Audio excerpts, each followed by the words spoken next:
Guys, কয়েকদিন ধরে দেখছি আমার স্কিনে ট্যান পড়ে গেছে আর স্কিনটা খুবই শুষ্ক শুষ্ক লাগছে। তো তার জন্য আমি এখন ঘরোয়া উপায়ে একটি স্ক্রাব তৈরি করব।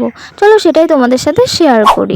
তো তার জন্য একটি বাটির মধ্যে চালের গুঁড়ো, অ্যালোভেরা জেল, চন্দন কাঠের গুঁড়ো আর মধু দিয়ে সেটাকে মিক্সড করে নিয়েছি। চালের গুঁড়ো কিন্তু আমাদের স্কিনকে ট্যান পড়ার থেকে বাঁচায়। আর যাদের মুখে ছোট ছোট র্যাশ বেরোয় তাদের কিন্তু অ্যালোভেরা জেলটি অবশ্যই দিতে হবে। এটা কিন্তু ন্যাচারাল স্ক্রাব, তাই ছোট থেকে বড় কিন্তু সবাই ইউজ করতে পারে। এবার আমি স্ক্রাবটা মুখে ভালো করে লাগিয়ে নিলাম। এবার আমাকে 5 মিনিট অপেক্ষা করতে হবে এটা শুকানোর জন্য। এখন আমাকে দেখতে ভূতের মতো লাগছে। দাঁড়াও দাঁড়াও, একটু পরে কিন্তু অনেক সুন্দর লাগবে আমাকে। 5 মিনিট হয়ে গেছে, তাই এবার কিন্তু মুখটা আমি সুন্দর করে ধুয়ে নিয়েছি। আয় হায়, কত সুন্দর লাগছে আমাকে।